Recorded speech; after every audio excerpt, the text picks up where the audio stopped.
Hello वालों, स्वागत है आपका आज के नए टॉपिक में। आज हम लोग पढ़ने जा रहे हैं वचन विबंध को परिभाषित कीजिए। एडमिनिस्ट्रेटिव लॉ का एक और नया टॉपिक है जिसे हम लोग क्या पढ़ने जा रहे हैं, वचन विबंध को परिभाषित कीजिए। वचन विबंध होता क्या है और भारत में वचन विबंध के सरकार विरुद्ध क्षेत्र विस्तार के विवेचना के जो सरकार के विरुद्ध जो सरकार विबंध के जो सरकार विरुद्ध क्षेत्र विस्तार उसकी विवेचना भी करना। वचन विबंध कुछ टॉपिक हम लोग का जिसे हम लोग डॉक्ट्रिन ऑफ प्रॉमिसरी एस्टॉपल कहते हैं। तो इसके खिलाफ जो सरकार विरुद्ध जो क्षेत्र विस्तार है उसकी विवेचना के सरकार के विरुद्ध क्या क्षेत्र विस्तार है उसके हमें विवेचना करनी है। चलिए शुरू करते हैं। तो वचन विबंध की परिभाषा क्या होती है देखते हैं। जो वचन विबंध है जिसे हम लोग क्या बोलते हैं, डॉक्ट्रिन ऑफ प्रॉमिसरी एस्टॉपल एक न्यायिक सिद्धांत है। क्या है? एक न्यायिक सिद्धांत है जो न्याय और समानता के मूलभूत सिद्धांतों पर आधारित है। किस पर आधारित है? न्याय और समानता के सिद्धांत पर, यानी समता के सिद्धांत पर क्या है? मूलभूत सिद्धांतों पर आधारित है। इसका अर्थ यह है कि यदि कोई व्यक्ति या संस्था किसी अन्य व्यक्ति को ऐसा वचन देता है, यदि इसका सीधा अर्थ यह है कि यदि कोई व्यक्ति हो या कोई संस्था हो किसी अन्य व्यक्ति या किसी संस्था को ऐसा वचन देता है जिससे वह व्यक्ति वचन पर भरोसा करके अपनी स्थिति बदल लेता है, और वो ऐसा वचन पे उसके भरोसा करके क्या करता है, अपनी स्थिति को बदल लेता है। कोई ऐसा काम कर लेता है उसके वचन करने पे कि ऐसा करोगे तुम ऐसा कर देंगे, और उसने वो काम कर लिया, ठीक है, बदल लेता है। तो वचन देने वाला व्यक्ति बाद में उस वचन से पीछे नहीं हट सकता, वो वचन विबंध हो गया है, ठीक है। तो वचन देने वाला अगर वो ऐसा कर लेता है, स्थिति बदल लेता है, तो वचन देने वाला व्यक्ति जो था वो अपनी बात से या अपने वचन से पीछे नहीं हट सकता। इसी को क्या कहते हैं? वचन विबंध कहते हैं। डॉक्ट्रिन ऑफ प्रॉमिसरी एस्टॉपल कहते हैं, ठीक है। आगे चलते हैं। इस सिद्धांत का मुख्य उद्देश्य यह था, इस सिद्धांत का मुख्य उद्देश्य सुनिश्चित करना है कि किसी भी व्यक्ति या संस्था द्वारा किया गया वचन अनुचित तरीके से तोड़ा ना जाए। मतलब इस सिद्धांत का सीधे से कॉन्ट्रैक्ट एक्ट आपने पढ़ा होगा, सिंपल सा वही बात है। कॉन्ट्रैक्ट अगर यह वचन यहाँ दे दिया है, बोला नहीं है प्राण जाए मगर वचन न जाए, ठीक है। रघुकुल रीत सदा चली आई, प्राण जाई पर वचन न जाई वाला जो एक बहुत फेवरेट डायलॉग है कॉन्ट्रैक्ट एक्ट के लिए बोला जाता है। तो यही इसमें भी कहा जा रहा है कि इस सिद्धांत का जो मुख्य उद्देश्य है वो यह सुनिश्चित करना है कि किसी व्यक्ति या संस्था द्वारा किया गया जो वचन है वो अनुचित तरीके से ना तोड़ा जाए, और उन व्यक्तियों को न्याय मिले जिन्होंने उस वचन पर भरोसा करके कार्रवाई की। उन व्यक्तियों को न्याय भी मिले जिन्होंने उस वचन पर भाई भरोसा करके कार्रवाई की, उन्होंने वो काम कर लिया और उनको भाई वचन तोड़ दिया गया। आखिरी में उन्हें पता नहीं है कि ठेंगा दिखा दिया, काम करवा लिया, ठेंगा नहीं देंगे लोग, ठीक है। तो वचन विबंध के प्रमुख तत्व क्या होते हैं? स्पष्ट वचन, भरोसा, हानि, अनुचित व्यवहार की रोकथाम, ठीक है। इससे आप ये भी समझ सकते हैं, लेकिन आप इसमें चलो छोड़ो, ये थोड़ा टॉपिक हटके हो जाएगा, कभी और सुनाऊंगा। एक व्यक्ति या संस्था ने किसी अन्य को स्पष्ट या आश्वासन दिया हो, मतलब स्पष्ट वचन ये होता है कि कोई व्यक्ति हो या कोई संस्था उसने किसी अन्य को स्पष्ट वचन दिया हो या आश्वासन दिया हो कि हम ये कर देंगे, आप टेंशन ना लो, ये वो, आप भाई बंदे बोले तुम्हें प्रॉपर्टी हो या हमें भेज दो, हम तुम्हें इसकी इतनी रकम देंगे या दिलवाएंगे, उन्हें प्रॉपर्टी बेचारे ने भेज दी, उन्हें रकम भी उतनी नहीं मिली, उसने उसके आश्वासन दिया था, उसने भरोसा करा था, उसने ऐसी तैसी कर दी उसके भरोसे की, ठीक है। वचन पाने वाले ने उस पर भरोसा करके कार्य किया हो, ठीक है। वचन पाने वाले ने उस पर भरोसा करके कार्य किया हो। जैसे लड़की बोल दे, अब बोल ही देता हूँ, तो लड़की बोल दे, आपको देखा होगा बाबू सोना वाले मैटर में, लड़की बोल दे चलो घर से भाग चलते हैं, कोई दिक्कत नहीं, लड़का अपने साथ छोड़ा छाड़ा वो भाग गया, खुदा ना खास्ता दोनों पकड़ लिए गए, पुलिस लेके आई, नेट बज रहा है, दोनों पे दबा के लड़की की अदालत ने पूछा क्यों, कौन भगा के ले गया था? बोला लड़की ने, तो लड़की की गलती हुई थी, उसने वचन विबंध नहीं तोड़ दिया, कह मुझे भगा के ले गया, तुम्हें कुछ पता नहीं था, बहुत सीधे। भाई दो लट पड़ेंगे लड़के के, भाई लड़का जानता वो पुलिस वाला जानता मारने वाला, ठीक है। तो इसी को कहते हैं भरोसा, मतलब हो गया वचन पालने वाले ने उस पर भरोसा करके वो कार्य किया है वो, और उसका वचन जो है उसने तोड़ दिया, तो उसी को कहते हैं उसी को कहते हैं वचन विबंध को तोड़ना, ठीक है। उसके खिलाफ कार्रवाई नहीं कर सकते क्योंकि यह वचन विबंध था, ठीक है। इसके खिलाफ अगर आप केस फाइल करोगे तो भाई लड़ते रहो पूरी जिंदगी केस। फिलहाल हानि क्या होता है? यदि वचन देने वाला वचन से पीछे हटे, यदि जो वचन देने वाला है वो अपने वचन से पीछे हटे तो इसे वचन पाने की वो हानि हो, इससे क्या होगी? वचन पाने वाला है उसको हानि होगी यार। अनुचित व्यवहार की रोकथाम हो, जैसे न्यायालय यह सुनिश्चित करता है कि कोई भी व्यक्ति वचन देकर अनुचित लाभ ना उठाए। न्यायालय सुनिश्चित कर देता है कि कोई भी व्यक्ति हो वचन देकर अनुचित लाभ ना उठा पाए, तो यही वचन विबंध का कार्य होता है। भारत में वचन विबंध का विकास जो होता है, भारत में वचन विबंध का सिद्धांत है वो इंग्लैंड की न्यायिक प्रणाली को अपनाया गया। भारत में जो वचन विबंध का सिद्धांत है तो इंग्लैंड की जो न्यायिक प्रणाली है उससे अपनाया गया है। इसे भारतीय न्यायपालिका ने न्याय और समता की भावना के साथ लागू किया। इसे जो है भारतीय न्यायपालिका ने न्याय और जो समता की भावना उसके साथ लागू किया। इसका मुख्य उद्देश्य है नागरिकों के अधिकारों की रक्षा करना और सरकारी अनुशासन सुनिश्चित करना। इसका मुख्य उद्देश्य ये है कि नागरिकों के अधिकारों की रक्षा करना और सरकारी अनुशासन को क्या करना? सुनिश्चित करना। ठीक है, आगे चलते हैं तो महत्वपूर्ण न्यायिक फैसले क्या होते हैं। सेंट्रल लंदन प्रॉपर्टी ट्रस्ट बनाम high tree house. Central London property trust बना हाई ट्री हाउस 1947 वाले मैटर में क्या हुआ था। इस मामले में इंग्लैंड की अदालत ने वचन विबंध के सिद्धांत को मान्यता दी थी। इस मामले में ही 1947 वाले मैटर में ही क्या करा था, इंग्लैंड ने जो वचन विबंध वाले सिद्धांत था उसको मान्यता दे दी थी। इंग्लैंड की जो न्यायालय ने मोतीलाल पद्मनाभा बनाम उत्तर प्रदेश 1951 वाले मैटर में भारत में वचन विबंध का पहला प्रमुख मामला, जहां इसे भारतीय कानून में समाहित किया गया था। कौन सा पहला वचन विबंध का उत्तर प्रदेश मामला कौन सा था, मोतीलाल पद्मनाभा बनाम उत्तर प्रदेश राज्य वाला 1951 में मैटर हुआ था। ठीक है, जहां इसे भारतीय कानून में समाहित कर दिया गया था वचन विबंध वाले सिद्धांत में। यूनियन ऑफ इंडिया बनाम एंग्लो अफगान एजेंसी जो थी 1968 में, इस मामले में सर्वोच्च न्यायालय ने स्पष्ट किया था कि वचन विबंध सरकार पर भी लागू होता है।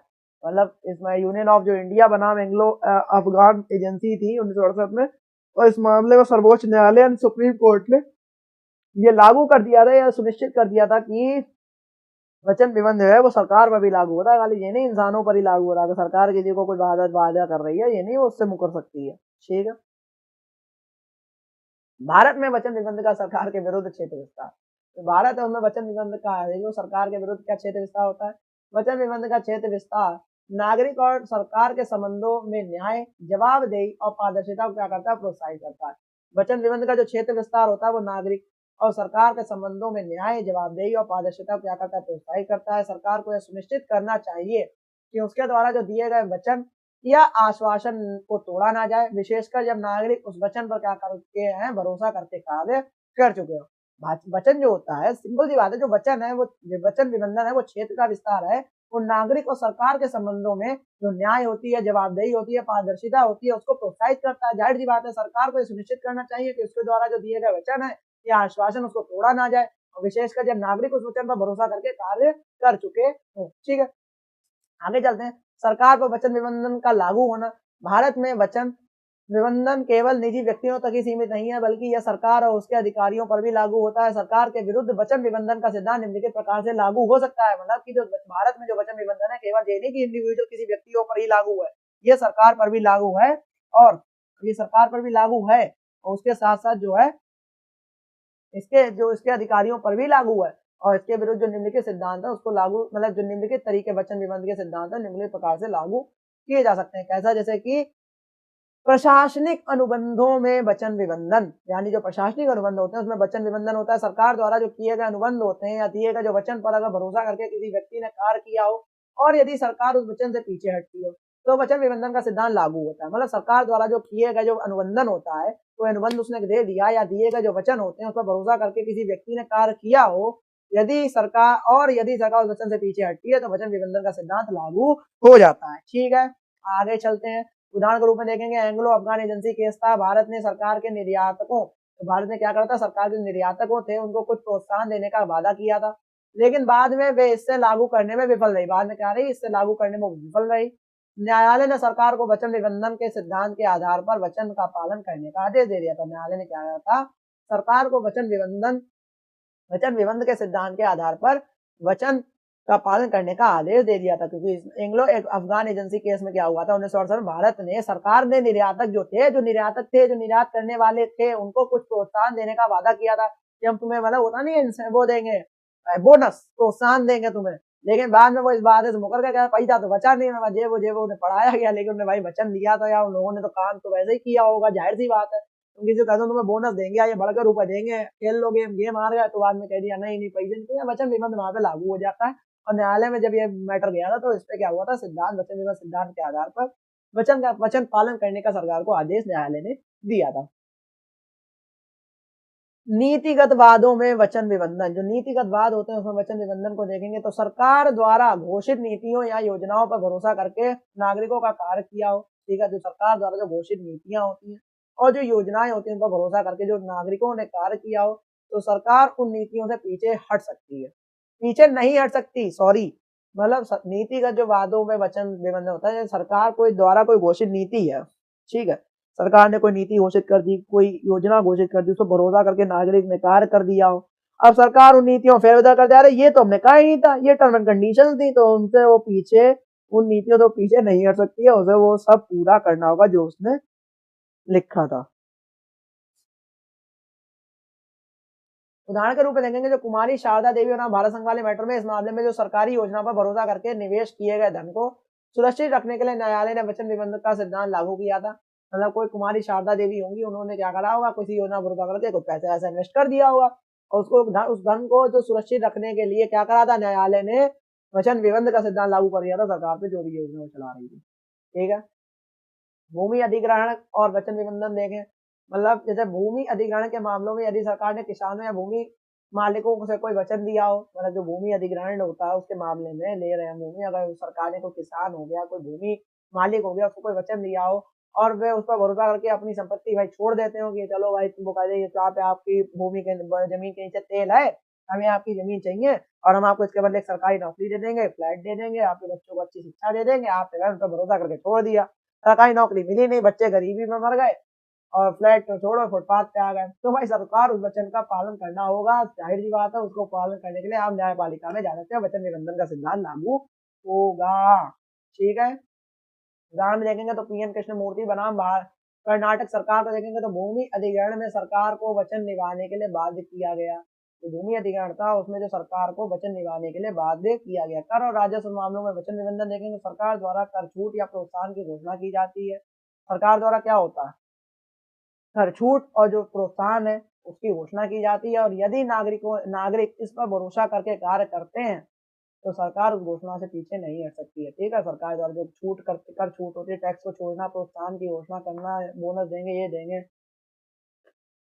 वो देंगे, तो और यदि नागरिक इस पर भरोसा करके कार्य करती है तो सरकार उस घोषणा से पीछे नहीं हट सकती। उदाहरण के रूप में देखेंगे तो गुजरात स्टील ट्यूब बनाम भारत राज्य बनाम गुजरात राज्य जो होता है, भारत राज्य तो होता है, गुजरात राज्य जो है तो 1985 में आइटम देखेंगे तो प्रोत्साहन योजना में सरकार को वचन का पालन करने के लिए बाध्य किया गया है। कर प्रोत्साहन योजना में जो सरकार है, सरकार को वचन का पालन करने के लिए बाध्य किया गया।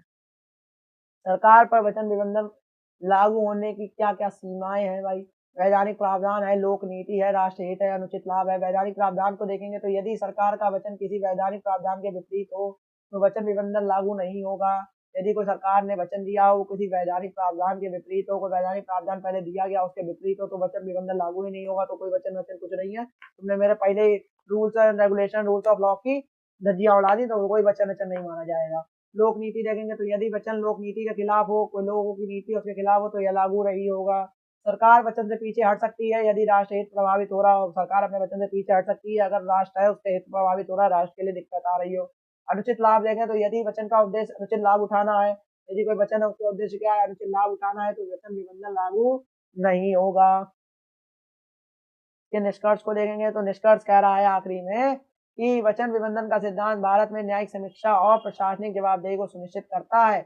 यह सिद्धांत नागरिक और सरकार के बीच भरोसे को बनाए रखने में मदद करता है। हालांकि सरकार पर इसके क्षेत्र विस्तार में न्यायालय सावधानी पूर्वक निर्णय करता है ताकि राष्ट्र हित और लोक नीति के उद्देश्यों का उल्लंघन न हो।